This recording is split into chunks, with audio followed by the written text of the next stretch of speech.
നിങ്ങൾക്കെല്ലാവർക്കും കർത്താവിൻ്റെ വിലയേറിയ നാമത്തിലുള്ള സ്നേഹവന്ദനം, സ്വാഗതം അറിയിക്കുന്നു. ദൈവത്തിൻ്റെ വചനം വായിച്ച് കേൾപ്പിക്കുന്നവനും അത് കേൾക്കുന്നവരും അതിലെഴുതിയിരിക്കുന്നത് പ്രമാണിക്കുന്നവരും ഭാഗ്യവാന്മാർ എന്ന് ബൈബിളിനെക്കുറിച്ചും ബൈബിൾ മാത്രമേ അവകാശപ്പെടുന്നുള്ളൂ.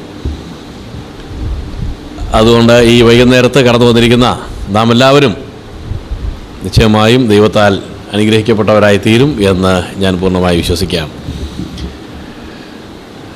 പുരാതന കാലം മുതലേ മനുഷ്യരുടെ ഉള്ളിൽ ദൈവത്തെക്കുറിച്ചുള്ള വലിയ അന്വേഷണവും ദൈവം ആരാണെന്നുള്ള ആ കാര്യം അറിയാനുള്ള ആവേശവും ഉണ്ടായിരുന്നു എന്നുള്ളതിൻ്റെ ധാരാളം തെളിവുകളുണ്ട്. ബൈബിളിൻ്റെ എഴുത്ത് ആരംഭിച്ചിട്ട് ഏകദേശം 3500 വർഷങ്ങൾ കഴിഞ്ഞിരിക്കുകയാണ്. ആദ്യമായിട്ട് എഴുതിയെന്ന് വിചാരിക്കപ്പെടുന്നത് ഇയ്യോബിൻ്റെ പുസ്തകമാണ്. എന്നാൽ ബൈബിളിൽ വിഷയത്തോട് ബന്ധപ്പെട്ടതായ ക്രമീകരണം ആയതുകൊണ്ട്, തീമാറ്റിക് അറേഞ്ച്മെൻ്റ് ആയതുകൊണ്ട് ഈ ക്രോണോളജിക്കൽ ഓർഡർ എല്ലായ്പ്പോഴും പാലിക്കപ്പെട്ടിട്ടില്ല. അതുകൊണ്ടാണ് ഇയ്യോബിൻ്റെ പുസ്തകം പാട്ടുകളുടെ ആരംഭത്തെങ്കിലായി വയ്ക്കപ്പെട്ടിരിക്കുന്നത്. ഏകദേശം 4000-ഓളം വർഷങ്ങൾക്ക് മുൻപിലാണ് ആ പുസ്തകം എഴുതപ്പെട്ടത്. മോശ പഞ്ചഗ്രന്ഥങ്ങൾ എഴുതി ആരംഭിച്ചിട്ട് 3500 വർഷങ്ങളായി. അങ്ങനെ ആദ്യമായി എഴുതിയ ഈ ഇയ്യോബിൻ്റെ പുസ്തകത്തിൽ ശ്രദ്ധേയമായ ഒരു ചോദ്യമുണ്ട്. ദൈവത്തിൻ്റെ അഗാധത്വം നിനക്ക് ഗ്രഹിക്കാമോ? സർവശക്തൻ്റെ സമ്പൂർത്തി നിനക്ക് മനസ്സിലാകുമോ? അപ്പോൾ ദൈവത്തെക്കുറിച്ചുള്ള ആഴമായ കാര്യങ്ങൾ അന്വേഷിക്കാനും അറിയാനുമുള്ളതായ വലിയ ഒരു ആവേശം പണ്ടേ കാലം മുതലേ ഉണ്ടായിരുന്നു എന്നുള്ളതിൻ്റെ തെളിവാണത്. അതിന് മുൻപുള്ള കാലത്തും അതിന് ശേഷവും ലോകവ്യാപകമായി ആളുകളുടെ എല്ലാവരുടെയും മനസ്സുകളിൽ ഈ ദൈവമെന്ന് പറയുന്നത് ഒരു സത്യമാണോ, മിഥ്യയാണോ? ദൈവം ഒരു ശക്തിയാണോ, വ്യക്തിയാണോ? ദൈവത്തിന് പരിമിതികളുണ്ടോ, അതോ പരിമിതികൾക്കെല്ലാം അതീതനാണോ? ഇങ്ങനെയുള്ള പല സംശയങ്ങൾ ദൈവത്തെക്കുറിച്ച് ഉണ്ടായിട്ടുണ്ട്, ഇപ്പോഴും ഉണ്ടാകുന്നുമുണ്ട്. അങ്ങനെ സത്യാന്വേഷികളായ ആളുകൾ പോലും ചിലപ്പോഴൊക്കെ അറിയേണ്ടതറിയാതെ തെറ്റിപ്പോകാൻ സാധ്യതയുണ്ട്. അതുകൊണ്ട് ദൈവം തന്നെ തന്നെക്കുറിച്ചുള്ളതായ വെളിപ്പാടുകൾ നൽകിയിട്ടുണ്ട്. അത് മനസ്സിലാക്കുക എന്നുള്ളത് നമ്മെ സംബന്ധിച്ചുള്ള ഏറ്റവും പ്രധാനപ്പെട്ട കാര്യമാണ്. ദൈവത്തെക്കുറിച്ച് അറിയുകയും ദൈവത്തെ അറിയുകയും ചെയ്യുക എന്നുള്ളത് രണ്ട് കാര്യങ്ങളാണ്. So there is an inner thirst in every individual's heart to know and to seek after God. Whether there is a God or not, if at all there is a God, whether he is a power or he is a person, ഇങ്ങനെയുള്ള അനേക ചോദ്യങ്ങളൊക്കെയുള്ള ആളുകൾക്ക് ദൈവത്തെക്കുറിച്ചറിയാനുള്ളതായ വഴിയുണ്ട്. കുറേ കൂടെ അടുത്ത് ദൈവത്തെ അറിയാനുള്ളതായ മാർഗങ്ങളുമുണ്ട്. ഈ രണ്ട് കാര്യങ്ങളാണ് നാം ചിന്തിച്ചു വരുന്നത്. ദൈവത്തെക്കുറിച്ചറിയുക, ഒരു ദൈവം ഉണ്ടോ ഇല്ലയോ? ഉണ്ടെങ്കിൽ ആ ദൈവം എവിടെയാണ്? ദൈവം ഉണ്ടെങ്കിൽ എനിക്ക് വിരോധമില്ല, ഇല്ലെങ്കിലും വിരോധമില്ല എന്ന് ചിന്തിച്ച് ഇതികർത്തവ്യമൂഢരായിട്ട് നാം ആരും തീരാൻ പാടില്ല. അങ്ങനെ ഒരു ദൈവം ഉണ്ടെങ്കിൽ അറിയണം, ആ ദൈവത്തെ മനസ്സിലാക്കണം. ഒരു ദൈവം ഉണ്ടെങ്കിൽ ആ ദൈവമായിട്ട് ബന്ധം ഉണ്ടാകണം. ഇത് നമ്മുടെ എല്ലാവരുടെയും ആഗ്രഹമായിട്ട് തീരണം. അപ്പോൾ ദൈവത്തെക്കുറിച്ചറിയുക എന്ന് പറയുന്നത് മനുഷ്യൻ്റെ സൃഷ്ടിയിൽ തന്നെ ഉള്ളതായ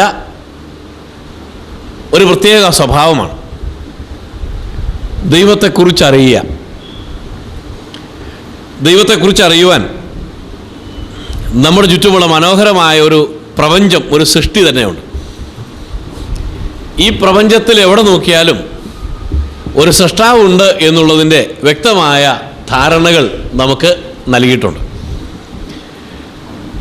ഒരു വശത്ത് മനുഷ്യൻ ദൈവത്തെ അന്വേഷിച്ച് നൂറ്റാണ്ടുകളായി യാത്ര ചെയ്യുമ്പോൾ, മറുവശത്ത് ദൈവം തന്നെത്താൻ വെളിപ്പെടുത്തിയിരിക്കുകയാണ്.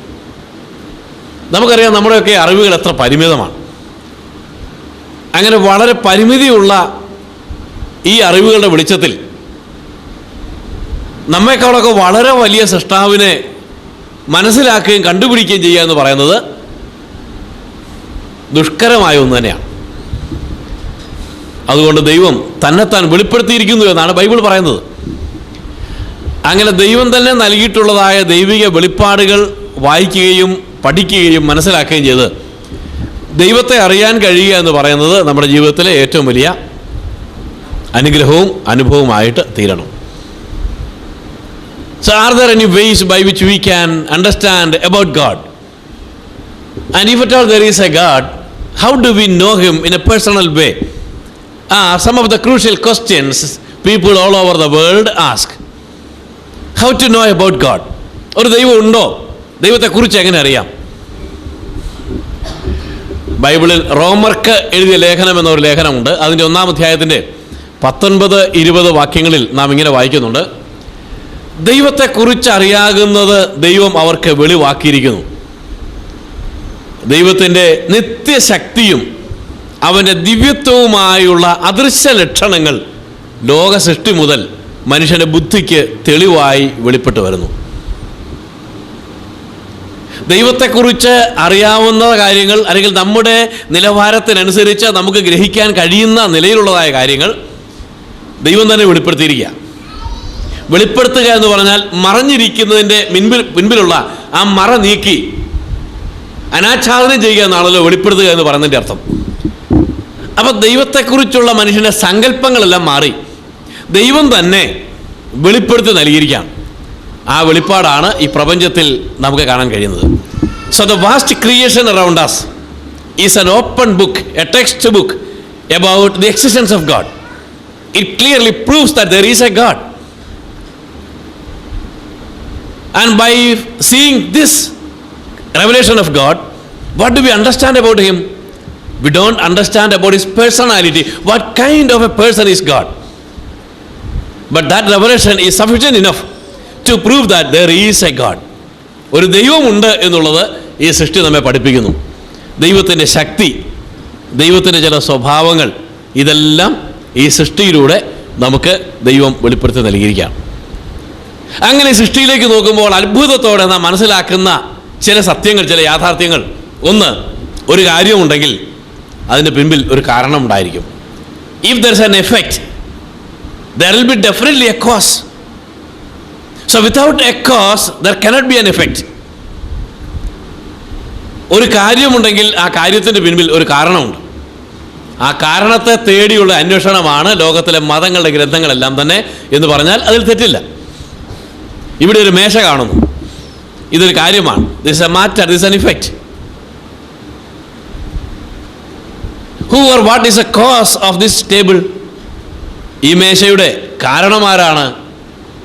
ഈ മേശയുടെ കാരണം ഇതുണ്ടാക്കിയ ഒരാശാരിയാണ്. അപ്പോൾ ഈ മേശ കാണുമ്പോൾ തന്നെ അല്പം ഒരു സുബോധമുള്ള ഒരാളാണെങ്കിൽ പറയും, ഈ മേശ ഇങ്ങനെ ആകസ്മികമായിട്ടുണ്ടായതല്ല, ഈ മേശയുടെ പിൻപിൽ ഒരു മേക്കറുണ്ട്, ഒരു ഉണ്ടാക്കിയ ഒരാളുണ്ട്. നാം അധിവസിക്കുന്ന ഈ ഭൂമിയും നാം കാണുന്ന സകല സൃഷ്ടികളും കാണുമ്പോൾ സാമാന്യ ബുദ്ധിയെങ്കിലും ഉള്ള ഒരാൾ അത്ഭുതത്തോടെ സമ്മതിക്കും, ഇതിന് പിൻപിൽ ഒരു സൃഷ്ടാവുണ്ട്. ഒരു സൃഷ്ടാവില്ലാതെ ഒരു സൃഷ്ടിയില്ല. ഒരു കോസ് ഇല്ലാതെ ഒരു എഫക്റ്റ് ഇല്ല. സാധാരണ ഒരു ലളിതമായ ഉദാഹരണം കുട്ടികളോട് പറഞ്ഞു കൊടുക്കാറുണ്ട്. നാം ഒരു കോഴിയെ കാണുന്നു. ആ കോഴി എവിടെ നിന്നുണ്ടായി? കോഴി എവിടെ നിന്നാണ് ഉണ്ടാകുന്നത്? കോഴി മുട്ടയിൽ നിന്നാണ്. ആ മുട്ട എവിടെ നിന്നാണ് ഉണ്ടായത്? അത് കോഴിയിൽ നിന്നാണ്. ആ കോഴി എവിടെ നിന്നാണ് ഉണ്ടായത്? അത് മുട്ടയിൽ നിന്നാണ്. ആ മുട്ട എവിടെ നിന്നാണ്? അത് കോഴിയിൽ നിന്നാണ്. ഇങ്ങനെ പുറകിലേക്ക് പോയി പോയി പോയി പോയി നമുക്ക് എവിടെ വരെ ചെല്ലാൻ സാധിക്കാമോ അവിടെ വരെ ചെന്നാൽ അതിനപ്പുറത്ത് എന്തോ ഒന്നുണ്ട്. അതെന്താണ്? ഈ കോഴിയെ ഉണ്ടാക്കിയ ഒരാളുണ്ട്. കോഴി ഇല്ലാതിരുന്നതും ഉണ്ടായതുമായ ഈ രണ്ട് കാര്യങ്ങളെ ബന്ധിപ്പിക്കുന്നതായ ഒരു സമയമുണ്ട്. അതിനെ ഉണ്ടാക്കിയ ഒരാളുമുണ്ട്. അപ്പോൾ ഏതൊരു ഇഫക്റ്റിൻ്റെയും പിൻപിൽ, മാറ്ററിൻ്റെയും പിൻപിൽ ഒരു കോസുണ്ട്. Without a cause there can never be an effect. So who or what is that cause? Generally we call that cause as God. ആ കാരണത്തെ ദൈവം എന്ന് നാം വിളിക്കുന്നു. രണ്ടാമതായി, ദൈവത്തെക്കുറിച്ചറിയാൻ ഈ പ്രകൃതിയാകുന്ന തുറന്ന പുസ്തകത്തിലൂടെ നമുക്ക് പഠിക്കാൻ കഴിയുന്നത്, നാം ഈ സൃഷ്ടിയിലേക്ക് എവിടേക്ക് നോക്കിയാലും ഒരു സൃഷ്ടാവുണ്ട് എന്ന് മാത്രമല്ല, വളരെ ഭംഗിയായി ഡിസൈൻ ചെയ്ത ഒരു ഡിസൈനർ ഇതിൻ്റെ പിൻപിലുണ്ട്. അലങ്കോലമായിട്ടുള്ള യാതൊന്നും ഈ സൃഷ്ടിയിൽ നാം കാണുന്നില്ല. എന്തെങ്കിലും കാണുന്നുണ്ടെങ്കിൽ നമ്മൾ അലങ്കോലമാക്കിയിട്ടേ ഉള്ളൂ. വളരെ തികഞ്ഞ പൂർണ്ണതയുള്ളതായ മനോഹരമായ ഒരു സൃഷ്ടി, എല്ലാം അടുക്കും ചിട്ടയുമായി വയ്ക്കപ്പെട്ടിരിക്കുന്നു. അത് കാണുമ്പോൾ ഇതിന് പിൻപിൽ ഒരു നല്ല ഡിസൈനറുണ്ട് എന്ന് സമ്മതിക്കാൻ നാം നിർബന്ധിതരായി തീരുകയാണ്. The creation that we find around us is well designed. So that design itself is an evidence that there is a designer. And who is that designer? That's God. മൂന്നാമതായി,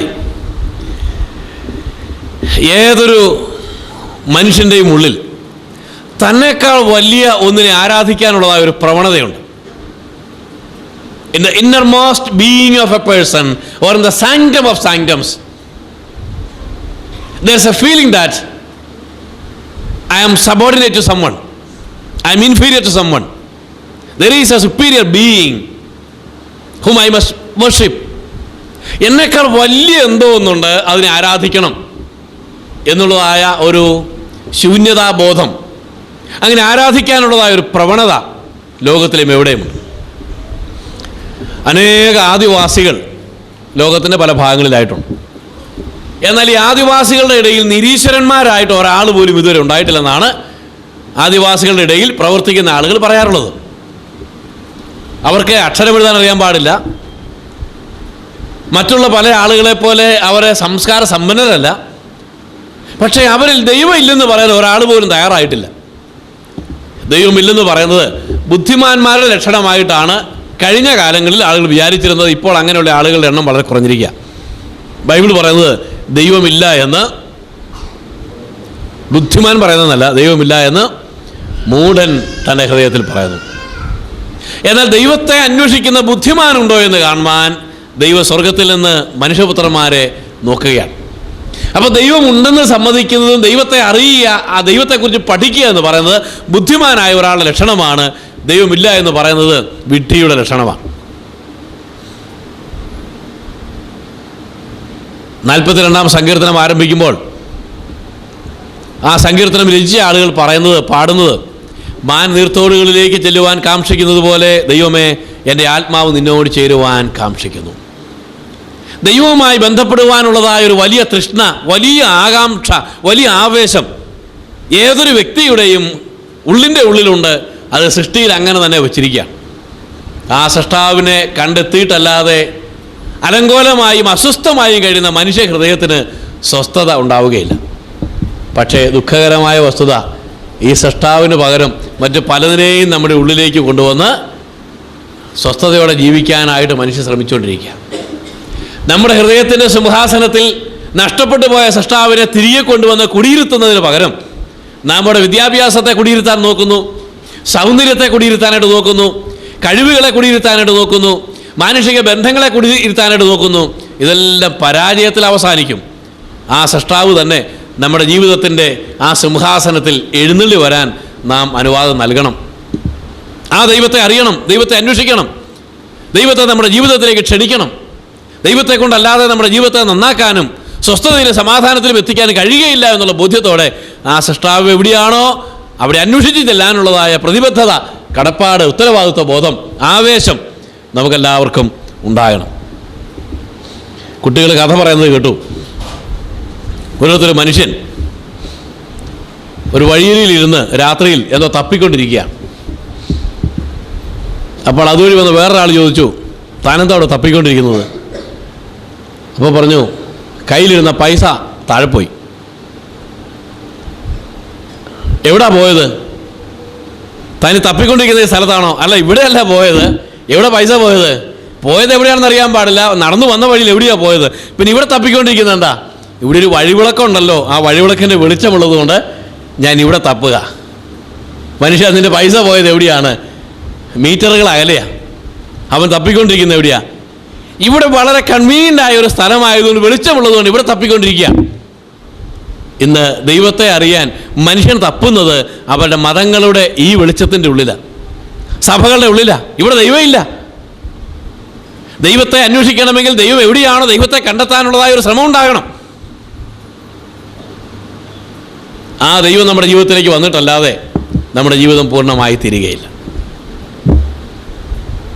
അപ്പോൾ മനുഷ്യൻ തന്നെ തന്നെക്കാൾ വലിയ ഒന്നിനെ ആരാധിക്കാനായിട്ടുള്ളതായ ഈ പ്രവണത അവനിൽ ഉണ്ടാകുന്നത്, ഒരു സൃഷ്ടാവുണ്ട്, ആ സൃഷ്ടാവിൻ്റെ സൃഷ്ടിയാണ് മനുഷ്യൻ എന്നുള്ളതിൻ്റെ തെളിവാണ്. ആ സൃഷ്ടാവിനെ ഈ സൃഷ്ടിയിൽ നമുക്ക് തപ്പി നോക്കി കണ്ടെത്താൻ സാധിക്കില്ല. മനോഹരമായൊരു കലം കാണുമ്പോൾ, പാത്രം കാണുമ്പോൾ, അതുണ്ടാക്കിയ കുശവനെ ആ പാത്രത്തിനകത്ത് തപ്പിയാൽ കാണുകയില്ല എന്ന് പറയുന്നത് പോലെ, അങ്ങനെ നാം ബൈബിളിൽ പൗലോസ് പറയുന്നതായിട്ട് വായിക്കുന്നുണ്ട്. ദൈവത്തെ തപ്പി നോക്കി കണ്ടെത്താമോ എന്ന് വിചാരിച്ച മനുഷ്യൻ പരാജയപ്പെട്ടു. ദൈവം ഈ കലത്തിൻ്റെയൊക്കെ വെളിയിലാണ്. ആ ദൈവത്തെ അറിയാൻ മനുഷ്യന് കഴിയണം. So the very existence of man is an evidence that there is A greater being. He is created and the creator is there, somewhere there. A greater personality is there. So the restless heart of a person will be settled, will be made happy only by finding that creator, inviting that creator into his personal life. That's another evidence by which we can prove the existence of God. ഒടുവിലായി മനുഷ്യ ജീവിതത്തിൽ രൂപാന്തരം വരുത്തുവാൻ കഴിയുന്ന ദൈവത്തിൻ്റെ ശക്തി. There is a wonderful power of transformation. A wonderful change can be taken place in every individual's life when that person is prepared to accept that great God to come into his or her personal life. ജീവിതത്തിൽ സമൂലമായ സ്ഥായിയായ രൂപാന്തരം വരുത്തുവാൻ കഴിയുന്ന ദൈവിക ശക്തി. ചില പ്രത്യേകമായ ആദർശങ്ങൾക്ക് വേണ്ടി ജീവിതങ്ങളെ ബലികഴിക്കാൻ ആളുകൾ തയ്യാറാവാറുണ്ട്. വൈകാരികമായിട്ടുള്ള തീരുമാനങ്ങളുടെ വെളിച്ചത്തിൽ ജീവിതം പോലും ആ പ്രസ്ഥാനത്തിന് വേണ്ടി ബലികഴിക്കാൻ ആളുകൾ തയ്യാറാകുന്നു. പക്ഷേ നൈമിഷികമാണ്. സ്ഥായിയായ അടിസ്ഥാനപരമായ മാറ്റം വരുത്തി ആളുകളെ നല്ലവരാക്കി തീർക്കുന്നതായ ആ ദൈവിക ശക്തി അതെവിടെയും കാണാനായിട്ട് സാധിക്കും, കണ്ണു തുറന്ന് നോക്കാൻ മനസ്സുണ്ടെങ്കിൽ. അപ്പോൾ ദൈവത്തെക്കുറിച്ച് അറിയാകുന്നത് ദൈവം തന്നെ ഈ പ്രപഞ്ചമാകുന്ന, സൃഷ്ടിയാകുന്ന ഈ വലിയ പുസ്തകത്തിലൂടെ വെളിപ്പെടുത്തി തന്നിരിക്കുക. അല്പം ശ്രദ്ധയോടെ ആ പുസ്തകത്തിലേക്ക് ഒന്ന് നോക്കിയാൽ ആരും ഒരു കാര്യം പറയാൻ നിർബന്ധിതരായിത്തീരും: ഒരു ദൈവമുണ്ട്, ആ ദൈവമാണ് ഈ സൃഷ്ടിയുടെ പിൻപിലുള്ളത്. രണ്ടാമതായി, ഒരു ദൈവമുണ്ട് എന്ന് മാത്രം പറഞ്ഞാൽ പോരാ, ദൈവത്തെക്കുറിച്ചുള്ള കേവല ധാരണ മാത്രം പോരാ, ദൈവത്തെ അറിയാനുള്ളതായ ഒരാവേശം നമുക്കുണ്ടാകണം. So it's one thing to know about God and that itself is not enough. As we are the created beings, we have a greater responsibility to know that God in a very personal way. So knowing about God is comparatively easier, but knowing God is much more difficult. ദൈവത്തെ അറിയുക, ദൈവത്തെ കുറിച്ചറിയാൻ ഈ പ്രപഞ്ചമാകുന്ന പുസ്തകം മതി. ദൈവത്തെ അറിയാൻ, വ്യക്തിപരമായി അറിയാൻ, ദൈവത്തിൻ്റെ ആളത്വം അറിയാൻ, ദൈവത്തിൻ്റെ സ്വഭാവം അറിയാൻ ഈ സൃഷ്ടി മാത്രം മതിയായതല്ല. So the creation, since it is a book of the God's revelation about his existence, that is not sufficient to prove that God's personality, about his character, his attributes. So we need something better. A much better revelation is needed to know God in a personal way. ദൈവത്തെ കുറിച്ചറിയാൻ ഈ സൃഷ്ടി മതി, ദൈവത്തെ അറിയാൻ ഈ സൃഷ്ടി പോരാ, തുറക്കപ്പെട്ട മറ്റൊരു പുസ്തകം വേണം. ആ പുസ്തകത്തിൻ്റെ പേരാണ് ബൈബിൾ.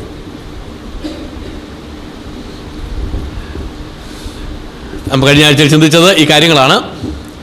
ദൈവത്തെ അറിയാൻ ഈ സൃഷ്ടി മതി, ദൈവത്തെക്കുറിച്ചറിയാൻ ഈ സൃഷ്ടി പോരാ. അതുകൊണ്ട് മനോഹരമായൊരു പുസ്തകം നമ്മുടെ സ്വന്തം ഭാഷകളിൽ എഴുതി നമുക്ക് തന്നിരിക്കുകയാണ്. അതിൻ്റെ പേരാണ് ബൈബിൾ. 66 പുസ്തകങ്ങളുള്ളതായ ഈ പുസ്തകം. ഇത് ദൈവത്തെക്കുറിച്ച് ഉള്ളതായ പ്രതിപാദനങ്ങൾ അധികം കാണുന്നില്ല. ദൈവത്തെ കുറിച്ചുള്ളതായ വസ്തുതകൾ എഴുതാനുള്ള ടെക്സ്റ്റ് ബുക്ക് അല്ല ബൈബിൾ.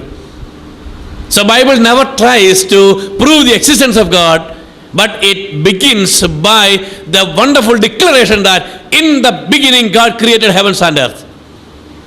ആദിയിൽ ദൈവം ആകാശവും ഭൂമിയും സൃഷ്ടിച്ചു എന്ന് പറഞ്ഞുകൊണ്ടാണ് ബൈബിൾ ആരംഭിക്കുന്നത്.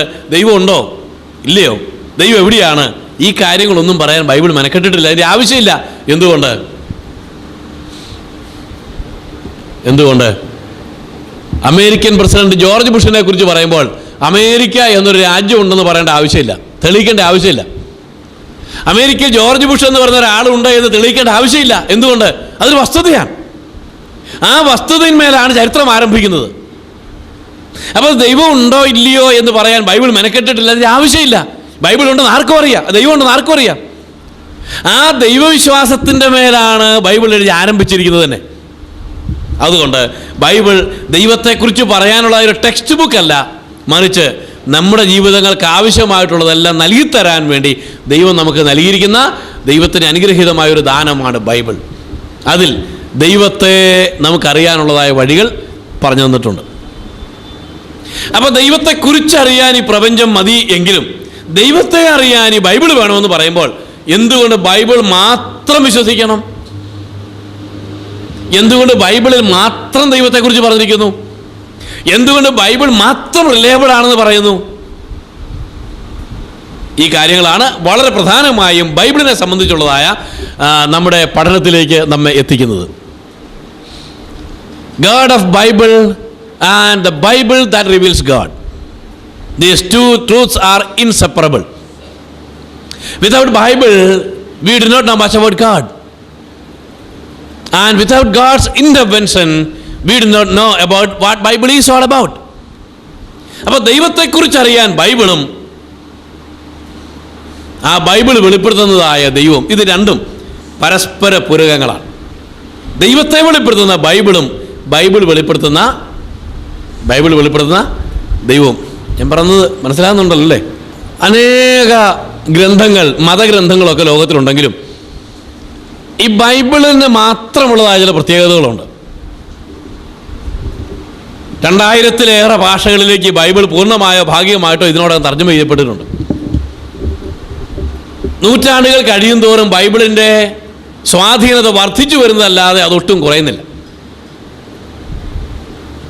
എന്തുകൊണ്ടാണ് ഈ ബൈബിളാണ് ദൈവത്തിൻ്റെ വചനം, Bible is the word of God എന്ന് പറയാനുള്ള കാരണം?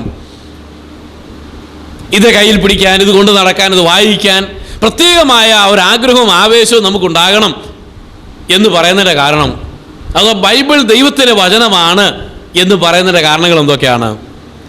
ഈ ബൈബിളിലാണ് ദൈവത്തെ വെളിപ്പെടുത്തിയിരിക്കുന്നത് എന്ന് പറയുന്നതിൻ്റെയും അടിസ്ഥാനം എന്താണ്? ഞാൻ പറഞ്ഞത് നിങ്ങൾ ഓർക്കുന്നുണ്ടായിരിക്കും.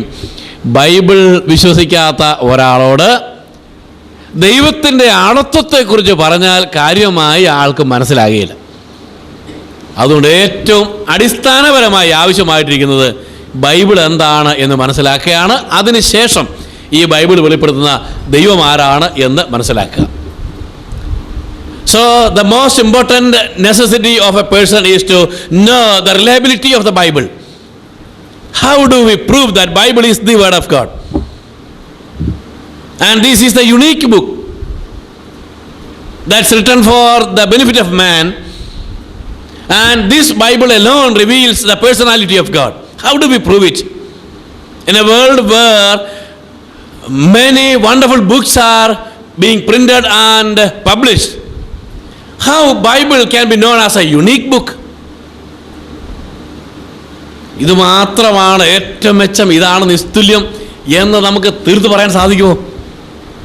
സാധിക്കുമെങ്കിൽ അതിൻ്റെ കാരണങ്ങൾ എന്തൊക്കെയാണ്? ആ കാര്യത്തെക്കുറിച്ച് പറയുന്ന ഒരു വേദഭാഗമാണ് കഴിഞ്ഞ ആഴ്ചയിൽ നാം ചിന്തിച്ചാരംഭിച്ചത്.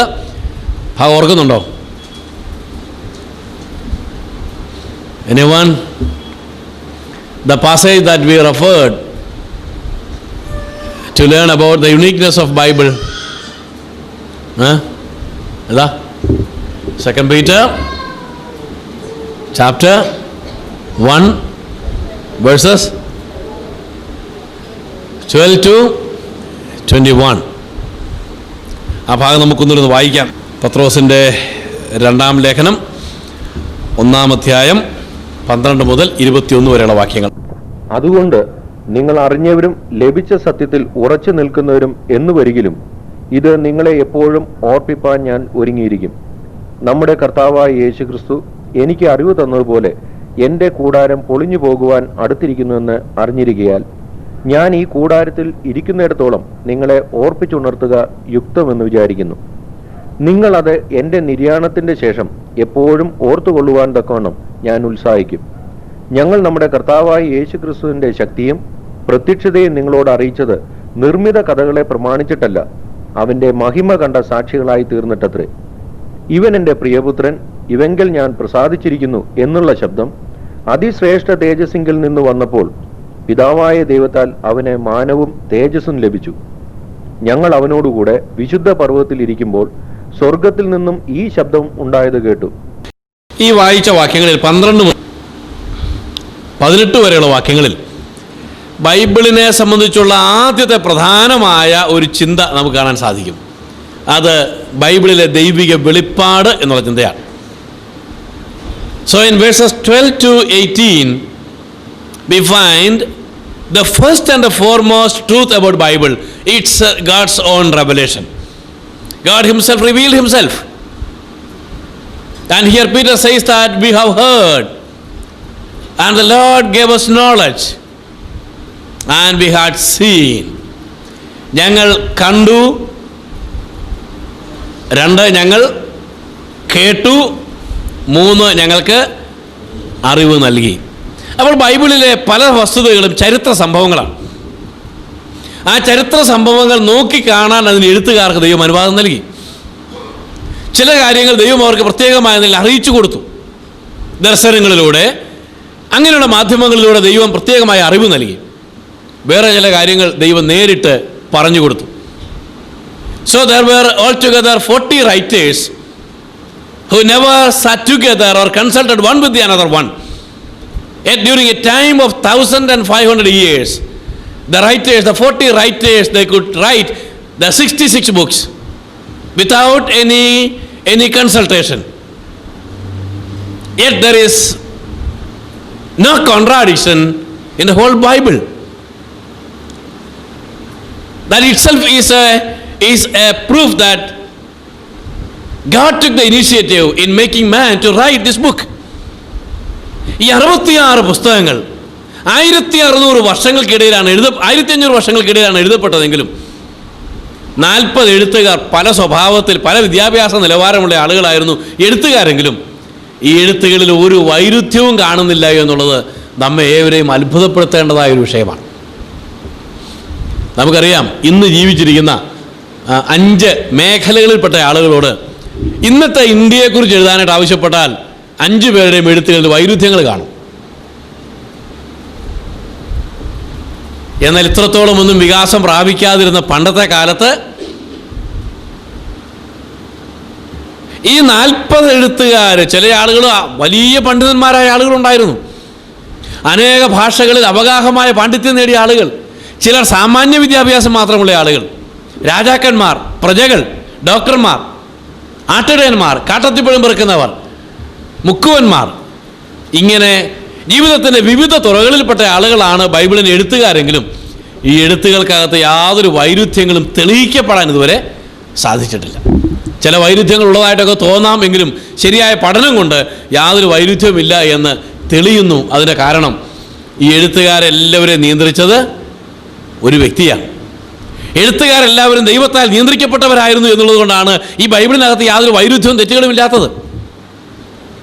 അപ്പോൾ ദൈവികമായ വെളിപ്പാടുകൾ വിവിധ നിലകളിൽ ഇതിൻ്റെ എഴുത്തുകാർക്ക് നൽകി. ചില കാര്യങ്ങൾ കാണിച്ചു കൊടുത്തു, ചിലത് കേൾക്കാനിടയായി, ചില കാര്യങ്ങൾ ദൈവം നേരിട്ട് ഗ്രഹിപ്പിച്ചു കൊടുത്തു. ഇങ്ങനെയുള്ളതായ ഈ ബൈബിളിലെ സന്ദേശങ്ങൾ എഴുത്തുകാർക്ക് ദൈവം നൽകിയപ്പോൾ ആ എഴുത്തിൻ്റെ എല്ലാം സ്റ്റൈൽ ഒരുപോലെയല്ല. എഴുത്തിൻ്റെ രീതിക്ക് വ്യത്യാസമുണ്ട്. എഴുത്തുകാർ ഉപയോഗിച്ചിരിക്കുന്ന വാക്കുകൾക്ക് വ്യത്യാസമുണ്ട്. അവരുടെ ശൈലികൾക്ക് വ്യത്യാസമുണ്ട്. അതെന്തുകൊണ്ടാണ്? അതേക്കുറിച്ചാണ് 20-ാമത്തെ വാക്യത്തിൽ 21-ാമത്തെ വാക്യത്തിൽ നാം കണ്ടത്. Though God himself was in overall control of all the writers of the Bible, yet it's true that there is no contradiction in the Bible. Yet we find the character, the education, the cultural difference of the writers clearly portrayed in every book. And that's just because of what verse 21 says. 21-ാമത്തെ വാക്യം വായിക്കാം. പ്രവചനം ഒരിക്കലും മനുഷ്യന്റെ ഇഷ്ടത്താൽ വന്നതല്ല, ദൈവകൽപ്പനയാൽ മനുഷ്യർ പരിശുദ്ധാത്മ നിയോഗം പ്രാപിച്ചിട്ട് സംസാരിച്ചതത്രേ. Bible അല്ലെങ്കിൽ പ്രവചനം ഒരിക്കലും മനുഷ്യന്റെ സ്വന്തം ഇഷ്ടത്താൽ വന്നതല്ല. എന്ന് പറഞ്ഞാൽ എനിക്ക് ഒരു പുസ്തകം എഴുതണം എന്ന് തോന്നിയിട്ട് എഴുതിയതല്ല. പിന്നെ ദൈവത്തിൻ്റെ മനുഷ്യൻ പരിശുദ്ധാത്മ നിയോഗം പ്രാപിച്ചിട്ട് സംസാരിച്ചതത്രേ. The men of God were inspired by the Spirit of God to write these books. ദൈവത്തിൻ്റെ മനുഷ്യൻ പരിശുദ്ധാത്മ നിയോഗം പ്രാപിച്ചിട്ട് സംസാരിച്ചത്രേ. അപ്പോൾ ബൈബിളിനെ കുറിച്ച് പറയാം, ബൈബിൾ ദൈവിക വെളിപ്പാടുകളാണ്. ശരി, ദൈവം വെളിപ്പെടുത്തിയ കാര്യങ്ങളാണ്. എന്നാൽ അങ്ങനെ വെളിപ്പെടുത്തിയ കാര്യങ്ങൾ തെറ്റുകൂടാതെ എങ്ങനെയാണ് എഴുതപ്പെട്ടത്? ദൈവികമായ സത്യങ്ങൾ അഥവാ ബൈബിളിൻ്റെ മെറ്റീരിയൽസ് ദൈവം എഴുത്തുകാർക്ക് നൽകിയപ്പോൾ ആ എഴുതിയ ആളുകൾ അവരവരുടെ സ്വന്തം ഭാഷകളിൽ, സ്വന്തം ശൈലികളിൽ, സ്വന്തം പദപ്രയോഗങ്ങൾ ഉപയോഗിച്ച് എഴുതാനുള്ള അനുവാദം നൽകി. എങ്കിലും ആ എഴുത്തുകാർ തിരഞ്ഞെടുത്ത വാക്കുകളിലോ ശൈലികളിലോ വ്യാകരണത്തിലോ ഒരു ചെറിയ തെറ്റുപോലും വരാതെ വണ്ണം ദൈവം അവരുടെ ബുദ്ധികളെ നിയന്ത്രിച്ചിരുന്നു. അതിന് പറയുന്ന പേരാണ് ദൈവശ്വാസീയത അല്ലെങ്കിൽ ആത്മനിശ്വസ്തത. ഇത് ബൈബിളിന് മാത്രം ഒരു പ്രത്യേകതയാണ്. വേറെ യാതൊരു പുസ്തകത്തിനും അവകാശപ്പെടാൻ കഴിയാത്ത നിലയിലുള്ളതായ ഒരു പ്രത്യേകതയാണ് ആത്മനിശ്വസ്തത അഥവാ ഇൻസ്പിറേഷൻ എന്ന് പറയുന്നത്. By inspiration we mean that God gave his message, his truths to all the writers of the Bible. At the same time, God allowed the writers to write his revelation in the language of the writer, using his own vocabulary. At the same time, God was in overall control of every writer, that the writer could not make even a little error. എഴുത്തുകാർക്ക് ഒരു ചെറിയ തെറ്റും വരാതെ വണ്ണവും അവർ തിരഞ്ഞെടുക്കുന്ന വാക്കുകളെല്ലാം വളരെ ശുദ്ധമായിരിക്കേണ്ടതിന് എഴുത്തുകാരുടെ ബുദ്ധിയെ ദൈവം നിയന്ത്രിച്ചതിന് പറയുന്ന പേരാണ് 21-ാം വാക്യത്തിലെ ഇൻസ്പിറേഷൻ. ഇതുകൊണ്ടാണ് ബൈബിൾ തെറ്റില്ല എന്ന് പറയുന്നത്. ഇതുകൊണ്ടാണ് ബൈബിൾ ദൈവവചനമാണെന്ന് പറയുന്നത്. ഇതുകൊണ്ടാണ് ദൈവത്തെക്കുറിച്ചുള്ള ആധികാരികമായ കാര്യങ്ങൾ ബൈബിളിൽ ഉണ്ട് എന്ന അഭിമാനത്തോടെ നമുക്ക് പറയാൻ സാധിക്കുന്നത്. അപ്പോൾ Bible is the inspired book where we find the truths about God and his program for mankind. മനുഷ്യന് വേണ്ടിയുള്ളതായ, മനുഷ്യനെക്കുറിച്ചുള്ളതായ ദൈവിക കാര്യപരിപാടികളെല്ലാം ബൈബിളിലുള്ളത്. ഇത് ആത്മനിശ്വസ്തമായതുകൊണ്ടാണ്.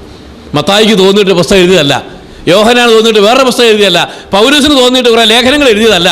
ഇതിൻ്റെ എല്ലാം പിൻപിൽ എഴുത്തുകാരെ നിയന്ത്രിച്ച ഒരപാരമായ ശക്തിവിശേഷം ഉണ്ടായിരുന്നു. അത് ദൈവത്തിൻ്റെ ശക്തിയായിരുന്നു. അതുകൊണ്ട് Bible is the word of God because in Bible we find the inspiration of the Spirit of God. It's not only we find the revelation of God, but every revelation is recorded in human language, in human vocabulary, by the overall control of God. അതുകൊണ്ട് Bible നിസ്തുല്യമായ പുസ്തകമാണ്. ഇത് തെറ്റില്ല, ഇതിനകത്ത് യാതൊരു പിശകുകളുമില്ല. ഇത് contradictory ആയിട്ടൊന്നുമില്ല, complimentary ആയ പ്രസ്താവനകൾ മാത്രമേ ബൈബിളിനകത്ത് കാണുന്നുള്ളൂ. അതുകൊണ്ട് ദൈവത്തെക്കുറിച്ച് അറിയാൻ ആഗ്രഹിക്കുന്നയാൾ ഈ തുറന്ന പുസ്തകമായ ദൈവിക വെളിപ്പാടിലേക്ക് വരണം. Clear ആയിരുന്നല്ലേ? The first wonderful truth about Bible is the revelation of God, and second one is the inspiration of God. By inspiration we mean putting into writing God's revelation in human language without any error. മൂന്നാമത്തെ കാര്യമാണ് 19-ാമത്തെ വാക്യത്തിൽ നാം വായിക്കുന്നത്. Bible ദൈവവചനമാണ് എന്ന് തെളിയിക്കുന്നത് ഈ inspiration തെളിയിക്കുമ്പോഴാണ്. അതുകൊണ്ട് ഈ കാര്യത്തെക്കുറിച്ചുള്ള ശരിയായ ഒരു അറിവും പഠനവും നമുക്കെല്ലാവർക്കും ഉണ്ടായേ മതിയാകുള്ളൂ. ബൈബിൾ എന്തുകൊണ്ടാണ് റിലയബിൾ ആയിരിക്കുന്നത്? എന്തുകൊണ്ടാണ് ബൈബിൾ നിസ്തുല്യമായ പുസ്തകമെന്ന് പറയുന്നത്? ഒറ്റ ഉത്തരം, ഇതിൽ ദൈവിക ആത്മനിശ്വസ്തത നമുക്ക് കാണാൻ സാധിക്കുന്നു. അതിന് തെളിവുകൾ ധാരാളമുണ്ട്. അതിലേക്കൊക്കെ പോയാൽ നമ്മുടെ വിഷയം വളരെ വിസ്തൃതമായി പോകുമെന്നുള്ളതുകൊണ്ടാണ് വളരെ വിശദമായിട്ട് ഞാൻ പറയാതിരിക്കുന്നത്. ഒരു ചെറിയ ഉദാഹരണം പറയട്ടെ. ഒരു 100 രൂപയുടെ ഒരു കടലാസ് നമ്മുടെ കയ്യിൽ കിട്ടുന്നു. ആ കടലാസ് ഒരു കടയിൽ കൊണ്ട് കൊടുത്താൽ 100 രൂപയ്ക്കുള്ള സാധനം നമുക്ക് ആ കടക്കാരൻ തരും. എന്നാൽ അതുപോലെ തന്നെ വളരെ മനോഹരമായിട്ട് വരയ്ക്കാൻ അറിയാവുന്ന ഒരാൾ അതുപോലെ തന്നെ ഉള്ളതായ ഒരു കടലാസിൽ ഈ 100 രൂപയിൽ കാണുന്ന എല്ലാം എഴുതുകയും വരയ്ക്കുകയും ചെയ്തൊരു കടയിൽ കൊണ്ട് കൊടുത്താൽ 100 രൂപയുടെ സാധനം കിട്ടുകയെന്ന് മാത്രമല്ല, ആളകത്ത് പോകും. എന്തുകൊണ്ടാണ്? വരയ്ക്കാൻ അറിയാവുന്ന ആളാണെങ്കിൽ പോലും അദ്ദേഹം ഉണ്ടാക്കിയ ആ രൂപ ചിലവാകാതെ ആളകത്ത് പോകുന്നു. എന്തുകൊണ്ടാണ്? ഈ ആദ്യത്തെ കടലാസിലുള്ള പ്രത്യേകത എന്താണ്? അത് 100 രൂപയാ. മറ്റു 100 രൂപ പോലെയല്ലേ? 100 രൂപ പോലെയാണ്. പക്ഷെ ആദ്യത്തെ ഒരു പ്രത്യേകതയുണ്ട്. എന്താ പ്രത്യേകത? എന്തുകൊണ്ടാണ് 100 രൂപയുടെ വിലയുള്ളത്? അതിനകത്ത് ചുമ്മാ നോക്കിയാൽ മതി. അതിനകത്ത് ഒരു ഒപ്പുണ്ടല്ലേ? I promise to pay the bearer the sum of ₹100. Governor ഒപ്പിട്ടിരിക്കുകയാണ്. റിസർവ് ബാങ്കിൻ്റെ ഗവർണർ ഒപ്പിട്ടിരിക്കുകയാണ്. ഈ കടലാസുമായിട്ട് വരുന്ന ആൾക്ക് 100 രൂപയ്ക്കുള്ളതായ മൂല്യമുള്ളതായതുകൊണ്ട് അതിനുള്ള സാധനങ്ങൾ കൊടുക്കാൻ ഞാൻ ഉറപ്പ് പറയുന്നു. കൊടുത്തോ, പേടിക്കണ്ട, അകത്ത് പോവുകയില്ല. എന്തുകൊണ്ടാണ്? ഇതിനകത്തൊരു നല്ല ഒപ്പുണ്ട്. ബൈബിൾ വായിച്ചാൽ ആദ്യം മുതൽ അവസാനം വരെ ഒരാളുടെ ഒപ്പ് കാണാം. ഇത് സത്യമാണ്, ഇത് സത്യമാണ്, ഇത് ശരിയാണെന്ന് തെളിയിക്കുന്ന ഒരു ഒപ്പ് കാണാം. ആരുടെ ഒപ്പാണെന്നറിയാമോ? നാം കാണുന്നത് ഇങ്ങനെയാണ്: Thus says the Lord. Thus says the Lord. ദൈവം ഇപ്രകാരം അരുളി ചെയ്യുന്നു എന്നുള്ളതായ പ്രസ്താവനകൾ ആദ്യം മുതൽ അവസാനം വരെ ബൈബിളിൽ ഏതാണ്ട് 3500-ലധികം പ്രാവശ്യങ്ങളിൽ കാണാൻ സാധിക്കുന്നുണ്ട്. So there are more than 3,500 references that says, Thus says the Lord, Thus says the Lord. This is the word of God. The word of the Lord proceeds. God's word came to me. ദൈവത്തിൻ്റെ വചനം എനിക്ക് കിട്ടി, ദൈവം എന്നോട് സംസാരിച്ചു, യഹോവ പ്രകാരം അരുളി ചെയ്യുന്നു. ഇങ്ങനെയുള്ളതായ ഈ അത്ഭുതകരമായ പ്രസ്താവന ബൈബിളിൽ 3500-ലേറെ പ്രാവശ്യം തെളിവായിട്ട് തന്നെ കാണാൻ സാധിക്കുമ്പോൾ നാം എന്ത് മനസ്സിലാക്കണം? റിസർവ് ബാങ്കിൻ്റെ ഗവർണറുടെ ഒപ്പിന് ഇത്ര വിലയുണ്ടെങ്കിൽ സ്വർഗത്തിലെ ദൈവത്തിൻ്റെ ഈ ഒപ്പിന് അതിനേക്കാൾ കൂടുതൽ വില കൊടുക്കാം. അപ്പോൾ ബൈബിൾ തന്നെ അതിനെക്കുറിച്ച് അവകാശപ്പെടുന്നത് ഈ ദൈവവചനമാണ് എന്നാണ്. So Bible itself makes A claim that this is the word of God. Bible is the word of God. Who says? God himself says. The wonderful statement like, Thus says the Lord. The word of the Lord came and God spoke to such and such ones. Such kind of wonderful statements are there more than 3,500 times in the Bible. That itself is an indication that Bible claims the authority that this is the word of God. ആത്മനിശ്വസ്തത, അതിന് തെളിവല്ലേ ഇത്? നിശ്ചയമായിട്ടും അതിന് തെളിവാണ്. Bible വായിച്ചു നോക്കിയാൽ, മുമ്പേ ഞാൻ ഓർപ്പിച്ചല്ലോ, ഈ പഴയ കാലത്തൊക്കെ എഴുതിയതാണെങ്കിലും ഇന്നത്തെ പോലെയുള്ളതായ എഴുത്തിൻ്റെ സാങ്കേതിക വിദ്യകളൊന്നും ഇല്ലാതിരുന്ന ആ കാലത്ത് പാപ്പിറസ് ചെടിയുടെ പോളകൾ ചതച്ച് അത് മിനുസപ്പെടുത്തി അതിലാണ് എഴുത്ത് കുറേ നടത്തിയത്. കുറേ കല്ലുകളിലും കളിമൺ ലിഖിതങ്ങളിലുമൊക്കെ എഴുതിയിട്ടുണ്ട്. ചിലത് മാനിൻ്റെയും ആടുകളുടെയും ഒക്കെ തോല ശുദ്ധി ചെയ്ത് അതിലെഴുതിയിട്ടുണ്ട്. ഇങ്ങനെ ഇന്നത്തെ പോലെ പേപ്പർ കണ്ടുപിടിക്കാതിരുന്ന പഴയ കാലത്ത് എഴുതിയതാണെങ്കിലും, ഇത്രത്തോളം വിദ്യാഭ്യാസ സൗകര്യങ്ങളൊന്നും ഇല്ലാതിരുന്ന കാലത്ത് എഴുതിയതാണെങ്കിലും, നമ്മെ അത്ഭുതപ്പെടുത്തുന്ന കാര്യങ്ങളിലൊന്ന് ഈ ബൈബിളിൽ 3500 വർഷങ്ങൾക്ക് മുമ്പ് എഴുത്തു തുടങ്ങിയതാണെങ്കിലും യാതൊരു വൈരുദ്ധ്യവും കാണുന്നില്ല എന്നുള്ളതാണ്. ഒരു അത്ഭുതമല്ലേ അത്? ബൈബിളിൽ തെറ്റുണ്ട്, വൈരുദ്ധ്യങ്ങളുണ്ട് എന്ന് പറഞ്ഞ് കൊട്ടിഘോഷിക്കുന്ന ആളുകളുണ്ട്. എന്നാൽ അവരെ വെല്ലുവിളിച്ചുകൊണ്ട് ചോദിക്കാനായിട്ട് സാധിക്കും, എവിടാ വൈരുദ്ധ്യമുള്ളത്, എവിടെയാണ് തെറ്റുള്ളത്? ആധികാരികമായി തെളിയിക്കാനായിട്ട് സാധിക്കുമോ? നമ്മുടെ പരിഭാഷകൾ പലത് വന്നപ്പോൾ അതിൽ അല്പസ്വല്പ വ്യതിയാനങ്ങളൊക്കെ വന്നിട്ടുണ്ട് എന്നുള്ളത് സമ്മതിക്കുന്നത്. കഴിഞ്ഞ ആഴ്ച ഞാൻ ആ കാര്യം പറയുണ്ടായി. ഒരു ഉറവ ഒരു മലയുടെ മുകളിൽ നിന്ന് ആരംഭിക്കുമ്പോൾ നല്ല സ്വീറ്റ് വാട്ടർ പുറപ്പെടുവിക്കുന്ന ഒരു ഉറവയാണെങ്കിൽ ഇടയ്ക്ക് അതിൽ അല്പം മാലിന്യങ്ങളൊക്കെ കലർന്നാലും അത് ശുദ്ധി ചെയ്ത് അരിച്ച് ശരിയാക്കാവുന്നതേ ഉള്ളൂ. എന്നാൽ ആ ഉറവ ആരംഭിക്കുമ്പോൾ തന്നെ കയ്പ് വെള്ളമാണ് പുറപ്പെടുവിക്കുന്നെങ്കിലോ എത്ര ശുദ്ധി ചെയ്താലും അത് ശരിയാകില്ല. ബൈബിളിൻ്റെ ഒറിജിനൽ ആ ടെക്സ്റ്റ്, ഒറിജിനൽ ബുക്ക് യാതൊരു വൈരുദ്ധ്യവുമില്ലായിരുന്നു. ഇടയ്ക്ക് ഗ്രീക്കിൽ നിന്ന് എബ്രായയിൽ നിന്ന് ഇംഗ്ലീഷിലേക്കോ മലയാളത്തിലേക്കോ വന്നപ്പോൾ അല്പം ചില സ്ഖലിതങ്ങളൊക്കെ അവിടെയും ഇവിടേക്കും ഉണ്ടായെങ്കിലും സൂക്ഷ്മമായ പഠനത്താൽ ആ തെറ്റുകൾ കണ്ടുപിടിക്കാവുന്നതും മാറ്റാവുന്നതുമേ ഉള്ളൂ. ബൈബിളിലെ വൈരുദ്ധ്യങ്ങൾ എന്ന് പറഞ്ഞ് ഈ ബൈബിളിലെ ആധികാരികതയെ വെല്ലുവിളിക്കാൻ ആളുകൾ ചിലരൊക്കെ തയ്യാറാവുന്നുണ്ട്. നമ്മുടെ കൃഷ്ണൻകുട്ടി സാർ എഴുതിയ ഒരു പുസ്തകമുണ്ട്. അതിൽ ഇസ്ലാം മതത്തിൽപ്പെട്ട ഒരാൾ ബൈബിളിനെതിരെ കേരളം മുഴുവനും വലിയ മീറ്റിങ്ങുകൾ നടത്തിയ സമയത്ത് വാദപ്രതിവാദങ്ങൾ നടത്തിയതിൻ്റെതായ പരിണിതഫലമായിട്ടുണ്ടായ ഒരു പുസ്തകമാണ്. അതിലൊരു ചാപ്റ്റർ തന്നെ ഉണ്ട് ബൈബിളിലെ വൈരുദ്ധ്യങ്ങൾ. ആ വൈരുദ്ധ്യങ്ങളല്ല എന്ന് തെളിയിച്ചിരിക്കുന്നൊരു ഭാഗമുണ്ട്. ഞാൻ ആ പുസ്തകം നിങ്ങൾക്ക് ശുപാർശ ചെയ്യുകയാണ്. ബൈബിളിൽ വൈരുദ്ധ്യങ്ങൾ ഉണ്ടെന്ന് ആളുകൾ പറയുമ്പോൾ യാതൊരു വൈരുദ്ധ്യവും ഇല്ല എന്ന് തെളിയിച്ചിരിക്കുന്ന ഒരു ചാപ്റ്ററാണ്. ചിലർ പറയാറുണ്ട് ബൈബിളിൽ ഒരു സംഭവം തന്നെ 23,000 ആളുകൾ കൊല്ലപ്പെട്ടതായ ഒരു കാര്യം. ആ സംഭവം തന്നെ പഴയ നിയമത്തിൽ പറയുമ്പോൾ 24,000 ആളുകൾ കൊല്ലപ്പെട്ടെന്ന്. കൊരിന്ത്യർ ലേഖനത്തിൽ പൗലോസ് ആ കാര്യം എഴുതുമ്പോൾ ഇസ്രായേൽ പരസംഗം ചെയ്തപ്പോൾ 23,000 ആളുകൾ കൊല്ലപ്പെട്ടു. പഴയ നിയമത്തിൽ 24,000, 1,000 പേര്. ഇന്ന് 1,000 പേര് ചാവുന്നൊരു വലിയ സംഖ്യയല്ല. എന്നാൽ അന്നത്തെ കാലത്ത് 1000 ആളുകളുടെ വ്യത്യാസം ഒരു വലിയ വൈരുദ്ധ്യമല്ലേ, കോൺട്രാഡിക്ഷൻ അല്ലേ? ഒരു കോൺട്രാഡിക്ഷനും ഇല്ല. സൂക്ഷിച്ചു നോക്കണം ബൈബിളിൽ എന്ത് എഴുതിയിരിക്കുന്നു, എങ്ങനെ വായിക്കുന്നു എന്നൊരു ചോദ്യമുണ്ട്. എന്താ എഴുതിയിരിക്കുക സൂക്ഷ്മമായിട്ട് നോക്കണം. ഒരു ദിവസത്തിൽ 23,000 ആളുകൾ കൊല്ലപ്പെട്ടെന്നാണ്. യേശുക്രിസ്തു ബർത്തിമായി എന്ന് പറയുന്ന കുരുടനെ കാണുമ്പോൾ സുവിശേഷങ്ങളിൽ അല്പം വൈരുദ്ധ്യം പോലെ തോന്നിയേക്കാം. അവൻ യെരിഹോവിലേക്ക് പ്രവേശിക്കുമ്പോൾ ഒരു കുരുടനെ കണ്ടെന്ന് ഒരു സുവിശേഷം പറയുമ്പോൾ യെരിഹോവിൽ നിന്ന് പുറപ്പെട്ടു പോകുമ്പോൾ ഒരു കുരുടനെ വഴിയിൽ കണ്ടു സൗഖ്യമാക്കിയെന്ന് വേറെ സുവിശേഷം പറയുന്നു. വൈരുദ്ധ്യമല്ലേ? അല്ല. ചരിത്രം അറിഞ്ഞിരിക്കണം. പഴയ എരിഹോ ഉണ്ട്, പുതിയ എരിഹോ ഉണ്ട്. ഓൾഡ് ഡൽഹി, ന്യൂ ഡൽഹി എന്ന് പറയുന്ന പോലെ, ഓൾഡ് ബോംബെ, ന്യൂ ബോംബെ എന്ന് പറയുന്ന പോലെ 2 എരിഹോ അന്നത്തെ കാലത്തുണ്ടായിരുന്നു. ഒരു എരിഹോവിൽ നിന്ന് പുറപ്പെട്ടു പോയ കാര്യം ഒരു എഴുത്തുകാരൻ പറയുമ്പോൾ അടുത്ത എരിഹോവിലേക്ക് ചെല്ലുന്ന കാര്യം അടുത്ത എഴുത്തുകാരൻ പറഞ്ഞിരിക്കുന്നു. സൂക്ഷ്മമായ പരിശോധന കൊണ്ട്, പഠനം കൊണ്ട് ബൈബിളിൽ യാതൊരു വൈരുദ്ധ്യമില്ല എന്നുള്ളത് തെളിയിക്കാൻ യാതൊരു ബുദ്ധിമുട്ടുമില്ല. ഇക്കഴിഞ്ഞ അനേക നൂറ്റാണ്ടുകളായി, ആയിരക്കണക്കിന് വർഷങ്ങളായി ബൈബിൾ അജയ്യമായ പുസ്തകമായി നിലകൊള്ളുന്നതിൻ്റെ കാരണം, വൈരുദ്ധ്യരഹിതമായ പുസ്തകമെന്ന് ആരും തലകുനിച്ച് സമ്മതിക്കത്തക്ക നിലയിൽ നിലനിൽക്കുന്നതിൻ്റെ കാരണം തന്നെ ഇത് ആത്മനിശ്വസ്തതയാൽ അഥവാ ദൈവത്താൽ എഴുതപ്പെട്ടു എന്നുള്ളത് കൊണ്ടാണ്. ബൈബിളിലെ ശാസ്ത്രീയമായ സത്യങ്ങൾ ആരെയും കോരിത്തരിപ്പിക്കുന്നതാണ്.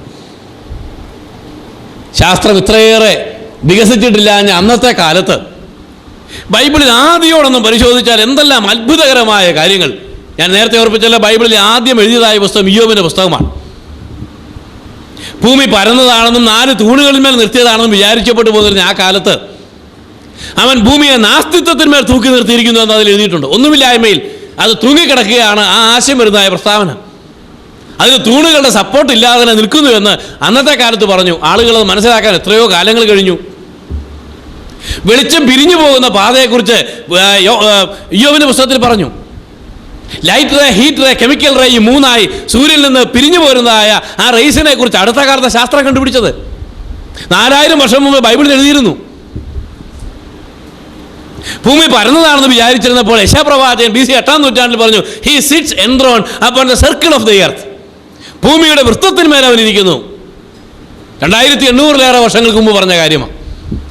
മനുഷ്യൻ ചന്ദ്രനിൽ പോകുന്ന കാര്യം, വിമാനം ഉണ്ടാക്കുന്ന കാര്യം, മിസൈലുകൾ ഉണ്ടാക്കുന്ന കാര്യം, രാസായുധങ്ങൾ ഉണ്ടാക്കുന്ന കാര്യം എന്ന് വേണ്ട, TV കണ്ടുപിടിക്കുന്ന കാര്യം, ആധുനിക ശാസ്ത്രം എന്തെല്ലാം കണ്ടുപിടുത്തങ്ങൾ നടത്തിയിട്ടുണ്ടോ അങ്ങനെയുള്ള കണ്ടുപിടുത്തങ്ങളെക്കുറിച്ചെല്ലാം നേരത്തെ തന്നെ ബൈബിളിൽ എഴുതിയിരിക്കുക.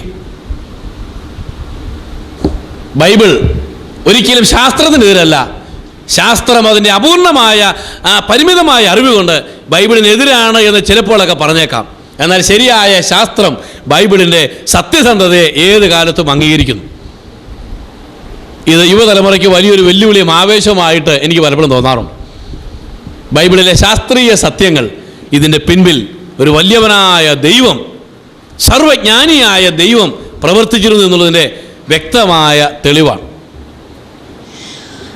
ബൈബിളിലെ ചരിത്ര സത്യങ്ങൾ പുരാതന കാലം മുതലേ ആദിമ ഭൂമിയെ സംബന്ധിച്ചുള്ളതായ വിശദീകരണങ്ങൾ തുടങ്ങി ബൈബിളിൽ ചരിത്രങ്ങൾ ധാരാളം രേഖപ്പെടുത്തിയിരിക്കുക. എഴുത്തുകാർ പലരും കാണാത്ത കാര്യങ്ങളുണ്ട്, ചിലതൊക്കെ കണ്ട കാര്യങ്ങളുണ്ട്. എന്നാൽ ചരിത്രപരമായ വസ്തുതകളെല്ലാം പരിശോധിച്ചാൽ ഇതിൽ യാതൊരു തെറ്റും ഇതുവരെ ഉണ്ടായിട്ടില്ല എന്നുള്ളത് മനുഷ്യൻ ഇപ്പോൾ സമ്മതിച്ച് വരികയാണ്.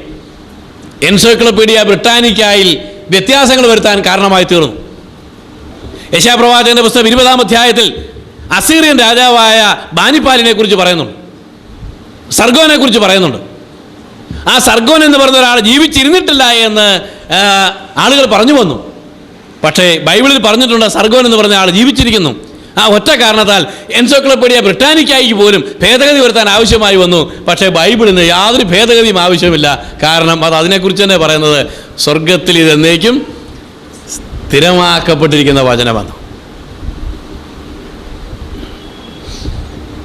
ബൈബിളിലെ പ്രവചനങ്ങൾ ഇതിൻ്റെ ആത്മവിശ്വസ്തതയ്ക്ക് ഏറ്റവും വലിയ തെളിവാണ്. പ്രവചനം എന്ന് പറഞ്ഞാൽ പൊട്ടക്കണ്ണ മാവേലെറിയുന്ന പോലെയുള്ള പ്രവചനമല്ല. കൃത്യമായി സംഭവിക്കുമെന്ന് പറഞ്ഞതായ കാര്യങ്ങൾ അതേപടി തന്നെ നിറവേറിയതായ എത്ര കാര്യങ്ങൾ ബൈബിളിലുണ്ട്.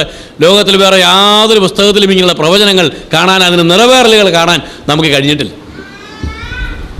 നമ്മുടെ കർത്താവായ യേശു ക്രിസ്തുവിനെ സംബന്ധിച്ച് അവൻ ഭൂമിയിലേക്ക് വരുന്നതിനെക്കുറിച്ച്, അവൻ്റെ ജനനത്തിൻ്റെ വിധത്തെക്കുറിച്ച്, ജനിക്കുന്ന സ്ഥലത്തെക്കുറിച്ച്, ജീവിക്കുന്ന ജീവിത രീതികളെക്കുറിച്ച്, മരിക്കാൻ പോകുന്ന സ്ഥലത്തെക്കുറിച്ച്, മരണത്തിൻ്റെ വിധത്തെക്കുറിച്ച്, ക്രൂശിക്കപ്പെടുന്ന സമയത്തെക്കുറിച്ച്, മരിക്കുന്ന സമയത്തെക്കുറിച്ച്, അടക്കപ്പെടലിൻ്റെ പ്രത്യേകതയെക്കുറിച്ച്, ഉയർപ്പിനെക്കുറിച്ച്, വീണ്ടും വരവിനെക്കുറിച്ച് നൂറ്റാണ്ടുകൾക്ക് മുൻപേ ബൈബിളിൽ പറഞ്ഞിരുന്നു.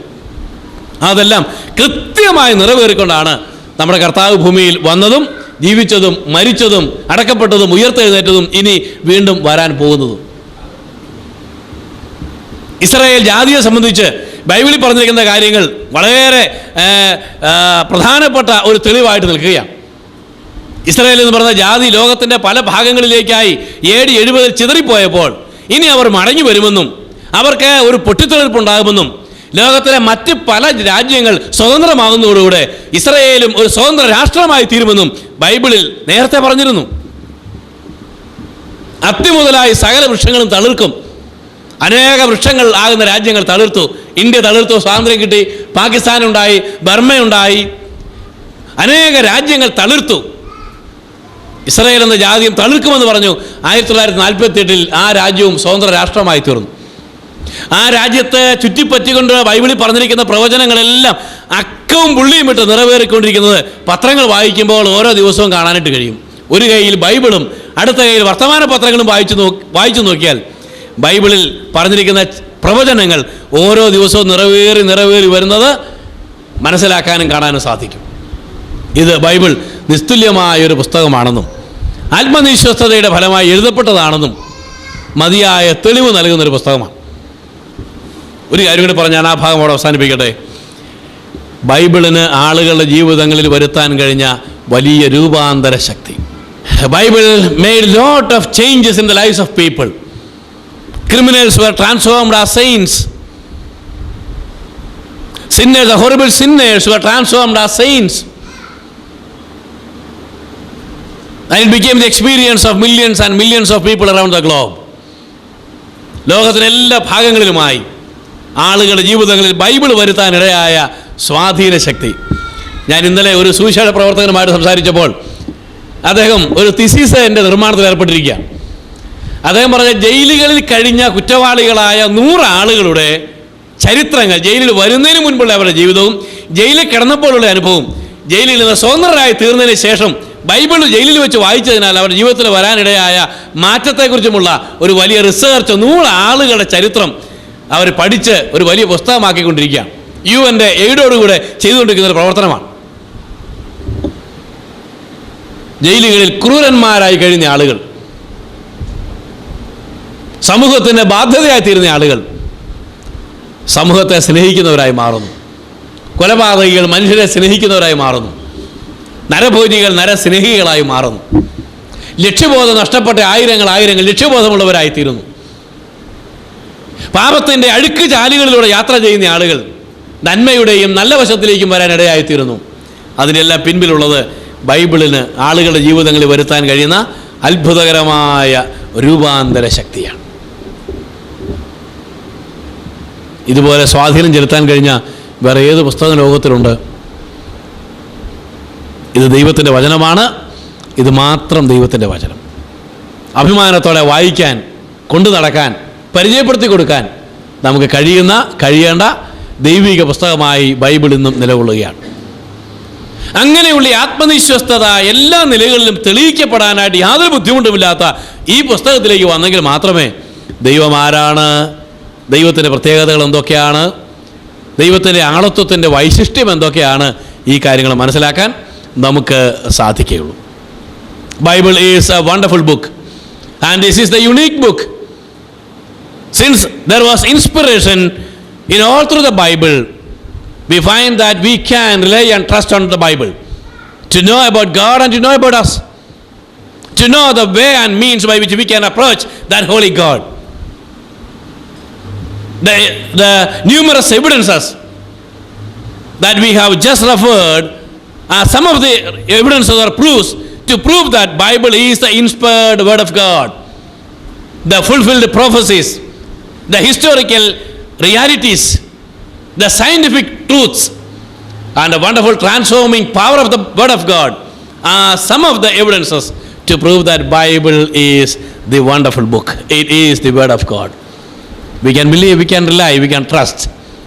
And by going through the Bible and Bible alone, we know about the personality, the program, the wonderful plan of God concerning our lives. അപ്പോൾ ദൈവത്തെക്കുറിച്ചറിയാൻ ഈ സൃഷ്ടി മതി, ദൈവത്തെ അറിയാൻ ഈ ബൈബിൾ വേണം. അതുകൊണ്ട് ദൈവം ബൈബിൾ എഴുതി നമ്മുടെ കയ്യിൽ തന്നിരിക്കുക. പക്ഷേ ഒരു കുഴപ്പമുണ്ട്, ബൈബിൾ ധാരാളം ആളുകളുടെ കൈകളിലുണ്ടെങ്കിലും എല്ലാവർക്കും ഇത് വായിച്ചാൽ മനസ്സിലാകുന്നില്ല. ഇതിൽ ദൈവിക വെളിപ്പാടുകൾ ഉണ്ടായിട്ടുണ്ട്, വെളിപ്പാടുകൾ എഴുതിയിരിക്കുന്നതാണ്, ദൈവത്തിൻ്റെ പ്രത്യേകമായ നിയന്ത്രണം ഉണ്ടായിട്ടാണ് ഇത് എഴുതിയത്. ശരിയാണ്, ഇത്രയും കാര്യം ശരിയാണ്, അതിന് തെളിവുകളെല്ലാം നാം കാണുകയുണ്ടായി. എന്നാൽ ഈ നമ്മുടെ കയ്യിലുള്ള ഈ 66 പുസ്തകങ്ങൾ അടങ്ങിയ ബൈബിള് എങ്ങനെ മനസ്സിലാകുന്നത്? നമുക്ക് ആ വായിച്ച ഭാഗത്തെ വാക്യം 18-ാമത്തെ വാക്യം ഒന്ന് വായിക്കാം. 2 Peter chapter 1 verse 18-19.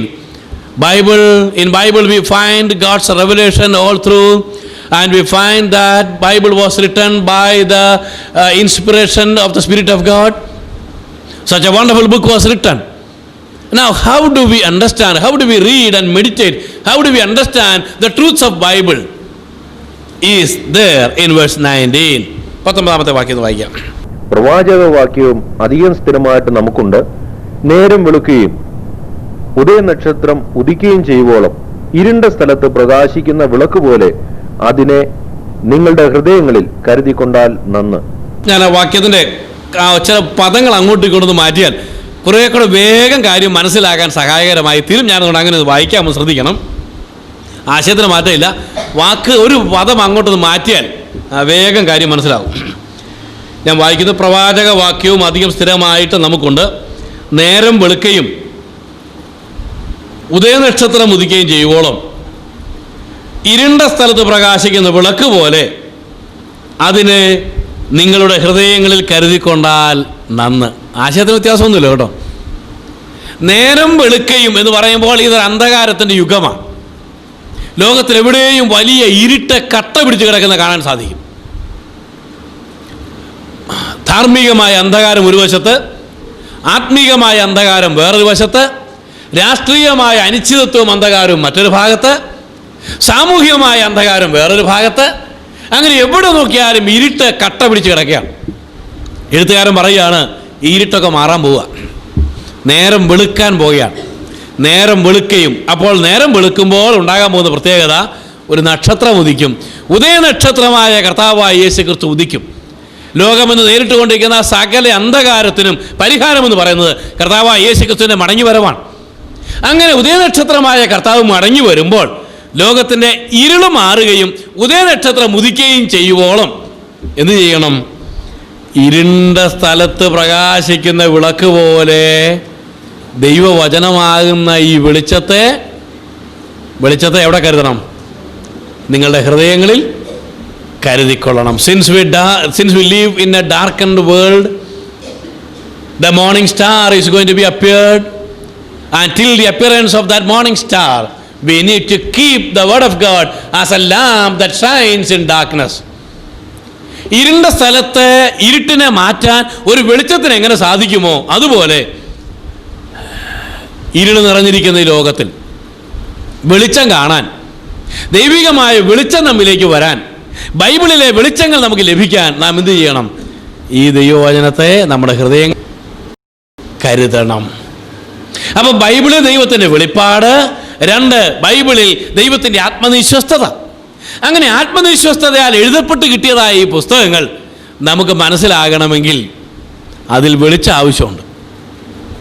ഇതിന് വെളിച്ചം എവിടെ നിന്നാണ് കിട്ടുന്നത്? How do we get sufficient light by which we can read and meditate the word of God? And that light comes from God himself. It comes from the Holy Spirit. ഇതിന് പറയുന്ന പേരാണ് illumination, ആത്മപ്രകാശനം. അപ്പോൾ ദൈവം വെളിപ്പെടുത്തിയ കാര്യങ്ങൾ മനുഷ്യരുടെ സ്വന്തം ഭാഷയിൽ എഴുതാൻ ദൈവം അനുവദിച്ചു. അങ്ങനെ എഴുതി കിട്ടിയതായ ഈ പുസ്തകം ചിലരുടെ കയ്യിൽ, പട്ടിയുടെ കയ്യിൽ മുഴുവൻ തേങ്ങ കിട്ടിയ പോലെ അങ്ങോട്ടും ഇങ്ങോട്ടും ഒക്കെ ഇട്ട് തട്ടും, പക്ഷേ പിടികിട്ടുകയില്ല, ഇത് എൻജോയ് ചെയ്യാൻ പറ്റുന്നില്ല. പലരും എൻ്റെ അടുക്കൽ പരാതി പറഞ്ഞിട്ടുണ്ട്, ബ്രദറെ ബൈബിള് കിട്ടി, ബൈബിൾ വായിക്കുന്നുണ്ട്, പക്ഷേ ഇതൊന്നും മനസ്സിലാകുന്നില്ല, വായിച്ചാൽ പിടികിട്ടുന്നില്ല. എന്താ കാരണം എന്നറിയാമോ? വെളിച്ചം വേണം, ടോർച്ച് അടിച്ചു തരണം. ഇരുട്ടുള്ള സ്ഥലത്ത് ഒരു പുസ്തകം ഇരിക്കുമ്പോൾ ആ പുസ്തകത്തിലെ കാര്യങ്ങൾ വായിച്ച് മനസ്സിലാക്കണമെങ്കിൽ അതിലേക്ക് ടോർച്ച് അടിച്ചു തരണം, വെളിച്ചം വേണം. ഈ വെളിച്ചം എവിടെ നിന്നാണ് കിട്ടുന്നത്? ഈ വെളിച്ചം തരാൻ ദൈവത്തിന് മനസ്സുണ്ട്. ഇതിലെ സത്യങ്ങൾ, ദൈവത്തെക്കുറിച്ച് ഇതിൽ എഴുതിയിരിക്കുന്ന സത്യങ്ങൾ ഗ്രഹിക്കണമെങ്കിൽ അതിന് വെളിച്ചം ആവശ്യമുണ്ട്, ഇല്ലുമിനേറ്റിംഗ് പവർ ആവശ്യമുണ്ട്, ഇല്ലുമിനേറ്റിംഗ് ലൈറ്റ് ആവശ്യമുണ്ട്, ആത്മാവിൻ്റെ പ്രകാശനം ആവശ്യമുണ്ട്. ഒരു വേദഭാഗം കൂടെ വായിക്കാം. കൊരിന്ത്യർക്ക് എഴുതിയ 1-ാം ലേഖനം 2-ാം അധ്യായത്തിൻ്റെ 10 മുതൽ 13 വരെ. 1 Corinthians chapter 2 verses 10 to 13. There is a general complaint that very often people make, that though we have Bible and I go through the Bible every day, but I don't understand anything at all. And if you are such a person who does not understand the truths of Bible and the God of Bible, the reason, the problem is written there in 1 Corinthians chapter 2 verses 10 to 13. ദൈവം തന്റെ ആത്മാവിനാൽ വെളിപ്പെടുത്തിയിരിക്കുന്നു. ആത്മാവ് സകലത്തെയും ദൈവത്തിന്റെ ആഴങ്ങളെയും ആരായുന്നു. മനുഷ്യനിലുള്ളത് അവനിലെ മനുഷ്യാത്മാവല്ലാതെ മനുഷ്യനിൽ R അറിയും. അവണ്ണം തന്നെ ദൈവത്തിലുള്ളത് ദൈവാത്മാവല്ലാതെ ആരും ഗ്രഹിച്ചിട്ടില്ല. നാമോ ലോകത്തിന്റെ ആത്മാവിനെയല്ല, ദൈവം നമുക്ക് നൽകിയത് ദൈവത്തിൽ നിന്നുള്ള ആത്മാവിനെ അത്രയും പ്രാപിച്ചത്. ദൈവത്തെക്കുറിച്ചുള്ള ആഴമായ കാര്യങ്ങൾ നമ്മൾ ആദ്യം തന്നെ കാണുകയുണ്ടായി. ഈ ചെറിയ ബുദ്ധിയും അറിവും ഓർമ്മയും മാത്രമുള്ള നമുക്ക് നമ്മുടെ എല്ലാവരുടെയും സൃഷ്ടാവായ ദൈവത്തെക്കുറിച്ച് അറിയാനുള്ള ഒരു ശ്രമം നടത്തുക എന്ന് പറഞ്ഞാൽ തന്നെ അതൊരു അധികപ്പറ്റായിട്ട് തോന്നാറുണ്ട്. എന്നാൽ നാം ആരും ദൈവത്തെക്കുറിച്ച് അറിയാതിരിക്കരുത് എന്ന് അറിയിച്ചുകൊണ്ട് ദൈവം വെളിപ്പെടുത്തി തന്ന കാര്യങ്ങൾ ഗ്രഹിക്കാൻ എന്തു വേണം? ദൈവത്തെക്കുറിച്ചുള്ള ആഴമായ കാര്യങ്ങൾ ദൈവാത്മാവിന് മാത്രമേ അറിയാവൂ. ഏതുപോലെ? ഒരു ഉദാഹരണം പൗലോസ് അവിടെ പറഞ്ഞിരിക്കുക, മനുഷ്യനിലുള്ളത് ഇന്നതെന്ന്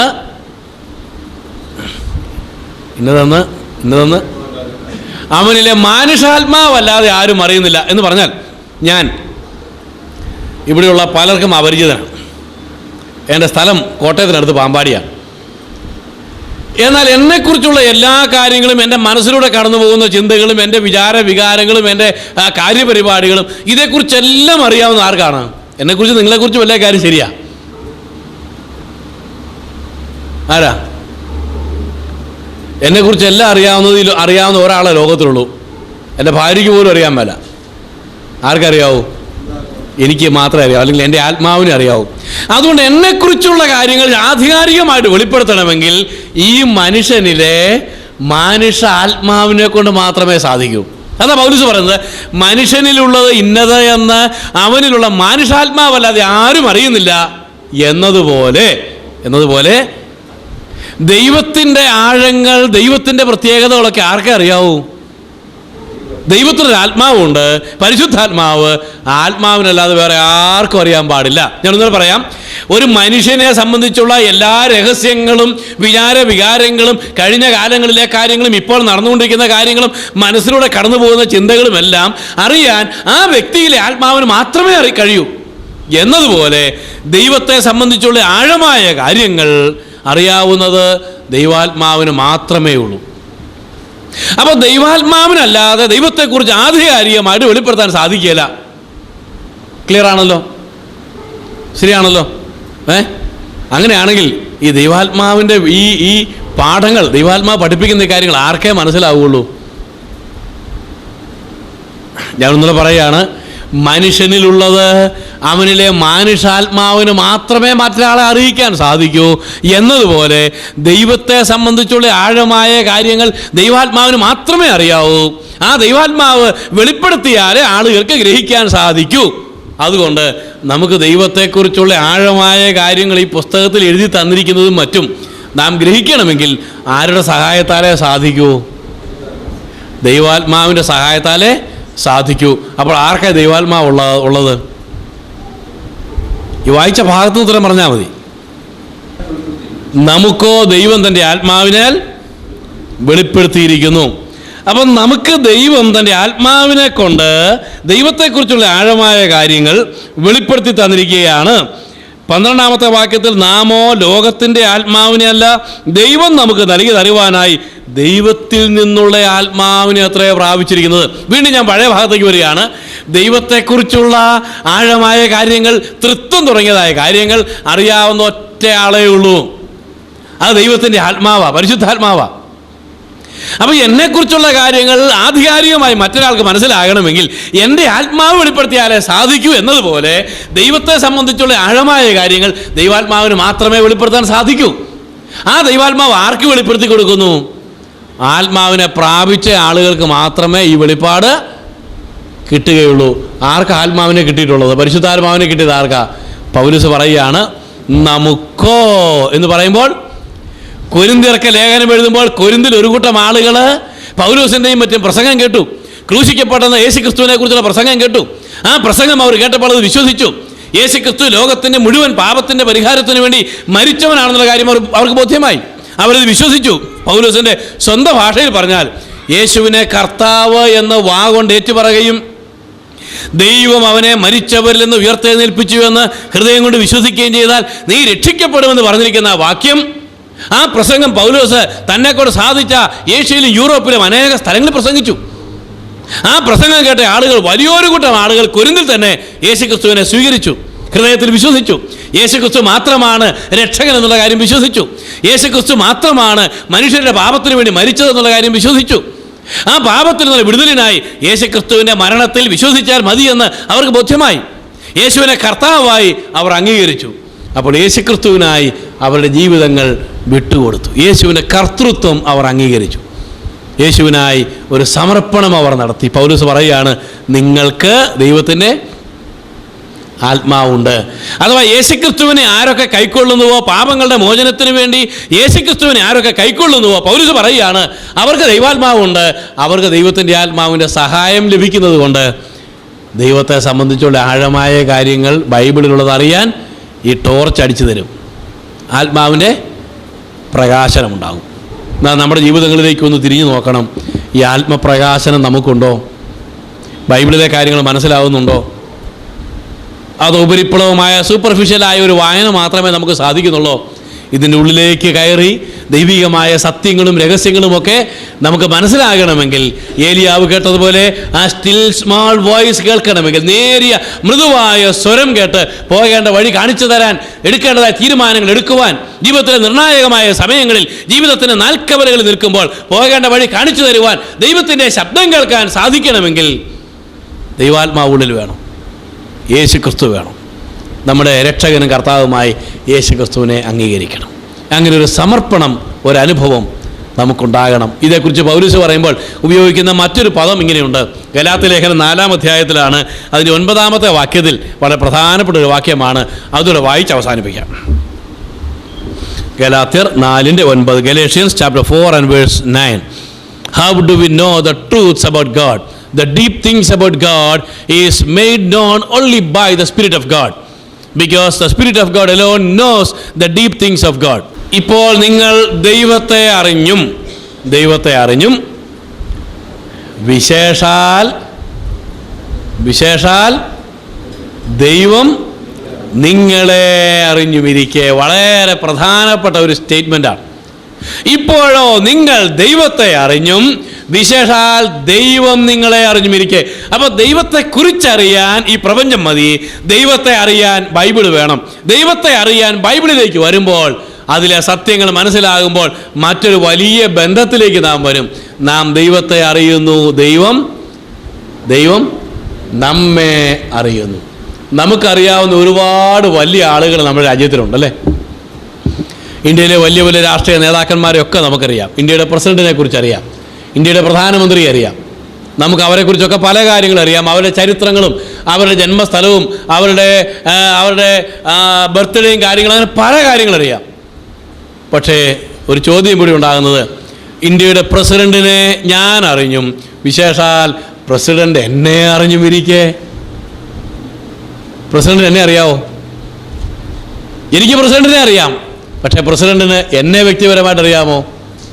അറിയാൻ പാടില്ല. കേരളത്തിൽ വർഗീസ് കുര്യൻ എന്ന് പറഞ്ഞ ഒരാളുണ്ടെന്ന് പറഞ്ഞാൽ അദ്ദേഹം പറയും അങ്ങനെ ഒത്തിരി വർഗീസ് കുര്യന്മാരുണ്ട്. അറിയാൻ പാടില്ല. ദൈവത്തെ ഒരുപാട് പേർക്കറിയാം. ദൈവത്തെക്കുറിച്ച് ഒത്തിരി മാസികകൾ വായിച്ചിട്ടുണ്ട്. ദൈവത്തെക്കുറിച്ചുള്ള ബൈബിൾ ധാരാളം വായിച്ചിട്ടുണ്ട്. ദൈവത്തെ അറിയാം, പക്ഷേ ദൈവം എന്നെ അറിഞ്ഞിട്ടുണ്ടോ? എൻ്റെ ജീവിതത്തിൽ ദൈവത്തിന് എന്ത് സ്ഥാനം കൊടുത്തിട്ടുണ്ട്?